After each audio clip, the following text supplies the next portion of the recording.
इतिहास ने अपने पन्नों में ऐसे किस्से छुपा रखे हैं जिन्हें सुनकर रगों में बहने वाले खून की रफ्तार तेज हो जाए। कुछ किस्से ऐसे हुए जिन्हें जानकर किसी के भी दिल की धड़कनें बढ़ जाएं। 18वीं सदी में लड़ा गया एक ऐसा युद्ध जो दुनिया के लिए सबसे विनाशकारी मंजर बन गया। एक ऐसा युद्ध जिसमें सिर्फ एक दिन में ही लाखों सांसें हमेशा के लिए थम गईं। पानीपत की जमीन पर हुआ मराठों और अफगानों के बीच का एक ऐसा युद्ध जिसने इतिहास को दो हिस्सों में बांट दिया।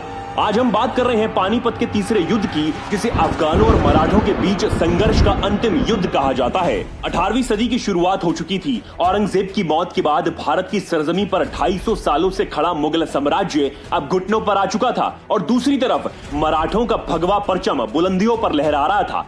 पेशवा बाजीराव के नेतृत्व में राजपूताना, मालवा और गुजरात के राजा मराठों के साथ आ मिले थे। ये वो दौर था जब पूरे हिंद की कमान मराठों के हाथ में थी।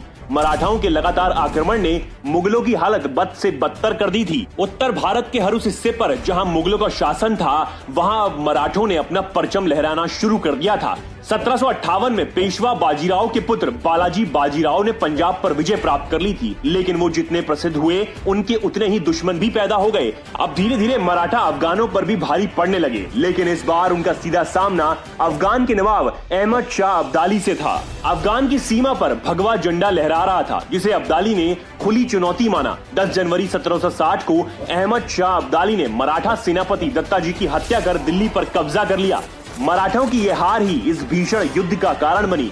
ये खबर सुनकर पूरे हिंदुस्तान का खून खौल गया और पेशवा बालाजी राव ने अब्दाली को खत्म करने की ठान ली। उसने अपने चचेरे भाई सदाशिव राव भाऊ के नेतृत्व में एक विशाल सेना भेजी। सदाशिव भाऊ ने दिल्ली को अब्दाली के कब्जे से आजाद कर लिया। शुजाउद्दौला 18 जुलाई 1760 को ही अब्दाली से जा मिला था। दिल्ली फतेह करने के 2.5 महीने बाद तक मराठा वहां से निकल नहीं पाए। अब वहां धन और खाने पीने की कमी भी पड़ गई। अब इस स्थिति में वहां रुक पाना बेहद कठिन था। अब एक बार फिर 14 जनवरी 1761 को मराठों को पानीपत का युद्ध करना पड़ गया। इस युद्ध में मराठों की कुल सेना 45,000 थी और अब्दाली के पास 65,000 सैनिक थे। मराठे अपने घुड़सवारों और तोपखानों की वजह से अफगानों से कई ज्यादा बेहतर थे, जबकि अब्दाली को अपनी पैदल सेना पर पूरा यकीन था।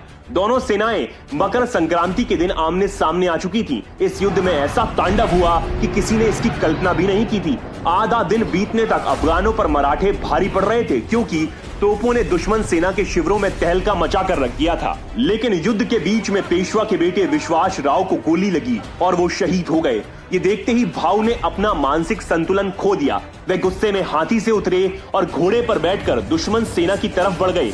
वहां मौजूद हर शख्स समझ चुका था कि उनका अंतिम समय आ चुका है और ऐसा ही हुआ। ऐसा होते ही मराठों की सेना में भगदड़ मच गई। शाम होते होते मराठा सेना के 30,000 से भी ज्यादा सैनिक मारे जा चुके थे। इस पूरे युद्ध में करीब 1 लाख सैनिकों के साथ साथ आम नागरिकों ने भी अपनी जान गंवा दी थी। हर तरफ मौत का मंजर पसरा हुआ था। इस बात का अंदाजा ऐसे भी लगा सकते हैं कि महाराष्ट्र के परिवार का कोई सगा संबंधी नहीं बचा था जो इस युद्ध में मारा नहीं गया हो।